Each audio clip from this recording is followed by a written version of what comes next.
पहलगांव में आतंकी हमला होने के बाद 2 दर्जन से अधिक लोगों की मौत होने के बाद 2 नेताओं की खूब चर्चा हो रही है। एक नेता वो जिसका डंका विदेशों में बजता है, एक नेता वो जिसकी तूती बजती है, एक नेता वो जो फोन करके विदेशों तक के युद्धों को रुकवा देता है, उनकी चर्चा है। और एक नेता वो जिसे बोलने तक का ढंग नहीं है, एक नेता वो जो हर बात बोल दे और उसका मजाक बन जाता है। जी बिल्कुल, आप सही समझ रहे हैं, राहुल गांधी की बात हो रही है। मतलब एक जो सत्ता में सबसे ऊंचे वाले पद पर बैठे हैं, मतलब एक वो जिन्हें डंका पति बुलाया जाता है और एक वो जिनकी बात तक को कोई सुनता नहीं और जिसकी हर बात पर मीम बन जाता है, वो राहुल गांधी जिन्हें पप्पू कहा जाता है। इन दोनों की चर्चा इसलिए हो रही है क्योंकि नेता विपक्ष राहुल गांधी पहलगांव में मारे गए लेफ्टिनेंट विनय अग्रवाल के घर पहुंचते हैं। ये वही विनय अग्रवाल हैं जो देश की सेवा में काम कर रहे थे, एक सैनिक थे।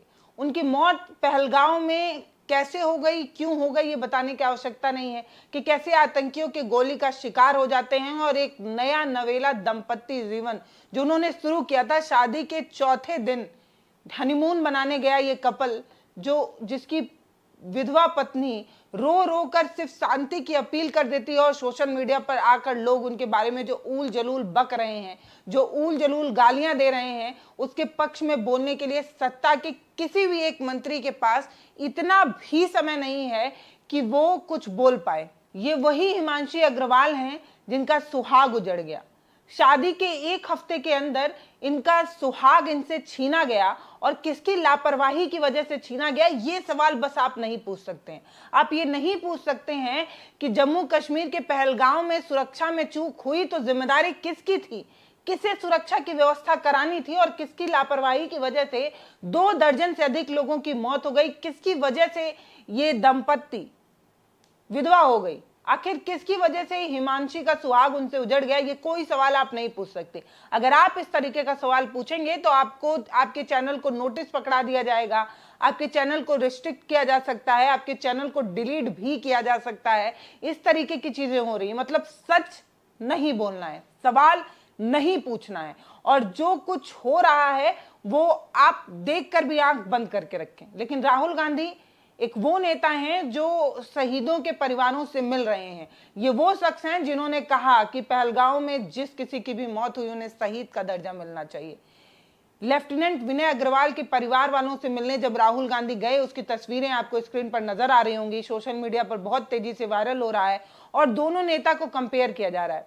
इसलिए मोदी और राहुल की चर्चा एक बराबर एक साथ की जा रही है क्योंकि एक वो है जो सत्ता में है, एक वो है जिनकी पार्टी सबसे बड़ी पार्टी है, एक वो है जिनकी पार्टी सबसे ज्यादा राज्यों में सरकारों में है, एक वो है जो मजबूत हैं, एक वो है जिनके पास सबसे ज्यादा ताकत है। लेकिन इन्हें फिर से और ज्यादा सत्ता में आने की लालच है। इन्हें इस बात की भी चिंता नहीं है कि 2 दर्जन से अधिक लोगों की मौत हुई, अभी लोगों की 13वीं तक नहीं हुई थी, लेकिन इसके बावजूद भी मोदी जी बिहार में नीतीश कुमार के साथ मंच साझा करते हुए ठहाका मारते नजर आए थे। लेकिन इसके उलट राहुल गांधी क्या कर रहे हैं, राहुल गांधी उन परिवारों से मिल रहे हैं। इससे पहले की एक तस्वीर है जिसमें वो कानपुर के ऐसे ही एक परिवार से मिलते हुए नजर आए थे, उनका दुख बांटते हुए नजर आए थे और उसकी तस्वीर भी सोशल मीडिया पर वायरल हुई और तब भी सवाल पूछा गया था कि जो काम सत्ता में बैठे सत्ताधीशों का है, जो काम प्रधानमंत्री नरेंद्र मोदी का है, रक्षा मंत्री का है, गृह मंत्री का है, वो सारे काम राहुल गांधी क्यों कर रहे हैं? सत्ता में आप हैं, जिम्मेदारी आपकी थी सुरक्षा की, दुख आप बांट सकते हैं, सांत्वना जो है वो आपको देना चाहिए, मुआवजा वगैरह जो भी दे सकते हैं वो आप देंगे क्योंकि सत्ता आपके पास है। लेकिन आपके पास इतना भी समय नहीं है कि आप जाकर उन शहीद परिवारों से मिल लें। मिलना तो छोड़िए, जिस तरीके से हिमांशी को ट्रोल किया जा रहा है, जिस तरीके से उन पर पर्सनल कमेंट किए जा रहे हैं, जिस तरीके से उन्हें हर वो चीज बकी जा रही है जो नहीं की जानी चाहिए, एक ट्वीट कर इसका विरोध तक भी नहीं किया जा रहा है। सत्ता में बैठे वो तमाम नेता जो हर छोटी बड़ी चीज पर टिकिर टिकिर करके सोशल मीडिया पर ट्वीट कर देते हैं, सोशल साइट एक्स पर हर बार लिखते हैं, वो हिमांशी के लिए कुछ भी नहीं कह रहे। लेकिन इसके उलट नेता विपक्ष राहुल गांधी शहीद परिवार से मिलने भी जा रहे हैं, उनका दुख भी बांट रहे हैं और तभी बार बार कंपेयर किया जा रहा है कि एक वो है जिन्हें जाना चाहिए वो मणिपुर भी नहीं जाते हैं, वो अब पहलगाम में मारे गए उन परिवारों से मिलने भी नहीं जा रहे हैं, और एक ये हैं जो सत्ता में नहीं है लेकिन इसके बावजूद भी दुखों में लोगों के साथ मौजूद होते हैं, लोगों का दुख बांटते हैं। स्क्रीन पर आपको वीडियो नजर आ रहा है, आप देखिए कि किस तरीके से राहुल गांधी जो है वो शहीद परिवार से मिलने जा रहे हैं।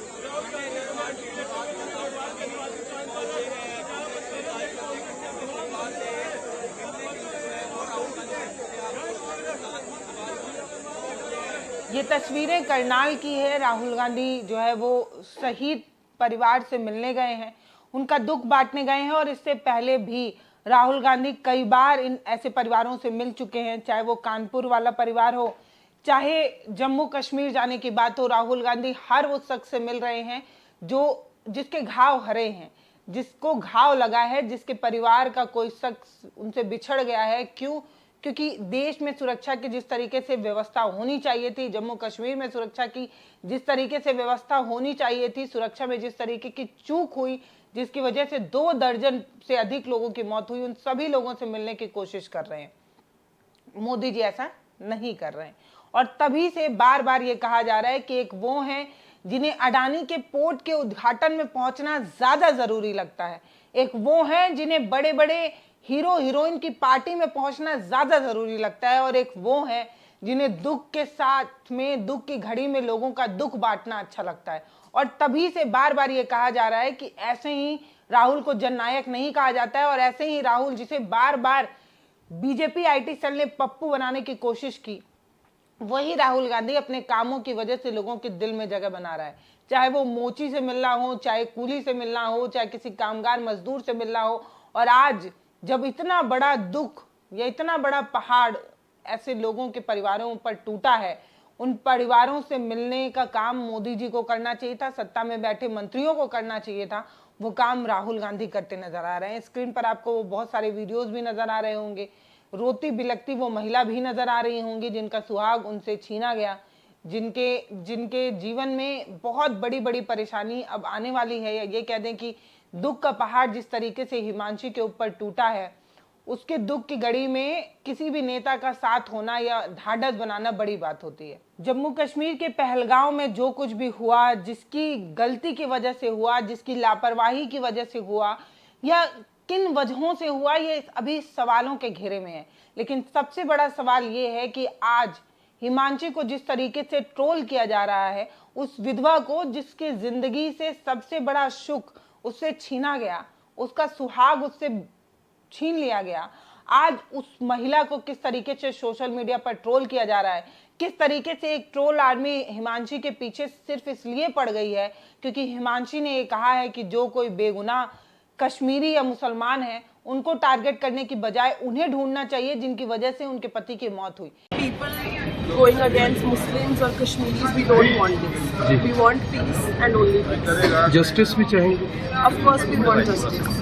Of course the people that have done wrong with him should be punished. You are going to donate your blood today? Yes. Himanshi ने जो कुछ भी कहा वो संविधान की कसौटी पर कसा हुआ। सोचिए कि जिसके ऊपर दुख का इतना बड़ा पहाड़ टूटा था, वो चाहती तो किसे भी कोस सकती थी, वो चाहती तो किसे भी सवालों के घेरे में ले सकती थी, क्योंकि वो एक ऐसे दुख के सामने खड़ी थी जिस पर वो किसी को भी अगर कुछ भी कहती तो बड़ा नहीं माना जाता। लेकिन हिमांशी ने उस दुख की घड़ी में भी जिस तरीके से अपने दुख को बांध कर एक बहुत बड़ी बात कही है, उस बात को समझने की बजाय लोगों ने जिस तरीके से हिमांशी को ट्रोल करना शुरू किया, वो एक बात की तरफ इशारा करता है। कल तक आपने हिमांशी की उसी तस्वीर को दिखाकर आतंकियों के खिलाफ बड़ा एक्शन लेने की बात कही, श्रद्धांजलि देने की बात कही, हिमांशी के साथ खड़े रहने की बात कही, और जैसे ही हिमांशी ने यह कह दिया कि मुसलमान या कश्मीरी जो बेगुनाह हैं उन्हें टारगेट करने की बजाय जिन आतंकियों ने मेरे पति की जान ली है उन्हें ढूंढिए, उन्हें सजा दीजिए, हमें न्याय तो चाहिए लेकिन बेगुनाहों पर हिंसा कर न्याय नहीं चाहिए। इस तरीके की बात जब हिमांशी ने कह दी, और आपके जो कार्ड खेलने की आप कोशिश कर रहे थे, जिस तरीके से आप लोग हिंदू मुसलमान करने की कोशिश कर रहे थे, वो एजेंडा सेट नहीं हो पाया तो आप हिमांशी को ही ट्रोल करने लगे। मतलब किस तरीके का दोगलापन यहाँ पर देखने को मिल रहा है कि कल तक आप उसी महिला का चेहरा का इस्तेमाल कर अपना कार्ड खेलने की कोशिश करते रहे, और आज जब वही महिला शांति की अपील कर रही है तो आप उसी महिला को ट्रोल कर रहे हैं। आपको क्या लगता है क्यों हिमांशी को ट्रोल किया जा रहा है? हिमांशी को जिस तरीके से ट्रोल किया जा रहा है, उस बीच राहुल गांधी जिस तरीके से मिलने पहुंचे हैं, किस तरीके का मैसेज जाता है? राहुल गांधी का इस शहीद परिवार से मिलने जाना किस तरीके के मैसेज को आगे बढ़ा रहा है? राहुल गांधी क्या इस परिवार से मिलकर कुछ बड़ा कर पाएंगे? क्या इस परिवार को कोई बड़ी सांत्वना दे पाएंगे, या किसी बड़े मैसेज की तरफ राहुल गांधी का मिलना जो है वो इशारा करता है? आप अपनी राय हमें कमेंट सेक्शन में लिखकर जरूर बताइएगा। लेकिन एक बात साफ है कि जब कानपुर वाले परिवार से राहुल गांधी मिलने गए थे, कानपुर के शुभम द्विवेदी के घर जब राहुल गांधी मिलने गए और उनके पत्नी से मिलकर जब वो लौटे थे और उसी दिन जाति जनगणना की घोषणा कर सत्ता में बैठे लोगों ने एक अलग तरीके का एंगल देने की कोशिश की थी, तब राहुल गांधी जाति जनगणना पर प्रेस कॉन्फ्रेंस करते हुए शुभम द्विवेदी के परिवार को नहीं भूले थे। वैसे ही मुझे लगता है कि राहुल गांधी अगर कोई कदम उठा रहे हैं, अगर किसी परिवार से मिल रहे हैं, तो सत्ता में लोगों को एक अलग तरीके की टेंशन तो जरूर दे देता है। क्योंकि जब शुभम द्विवेदी से मिलने राहुल गांधी गए, उस दिन जाति जनगणना जैसे बड़े कार्ड को खेलने की सत्ता की तरफ से कोशिश की गई। अब जब राहुल गांधी करनाल पहुंचे हैं और विनय अग्रवाल के परिवार वालों से मिल रहे हैं और उसकी तस्वीरें जब सोशल मीडिया पर वायरल होगी, तो भी एक तरीके का दबाव तो सत्ता पर जरूर बनेगा। आप अपनी राय हमें कमेंट सेक्शन में लिखकर जरूर बताइएगा। ये भी बताइएगा कि राहुल गांधी का क्या विनय अग्रवाल के परिवार से मिलने से सरकार पर कोई दबाव बनता है, और अगर दबाव बनता है तो सरकार इससे बचने के लिए कौन सा नया चाल खेल सकती है, या कौन से नए किसी चीज की घोषणा कर सकती है, वो आप कमेंट सेक्शन में लिखकर बताइए। नमस्ते, बहुत धन्यवाद।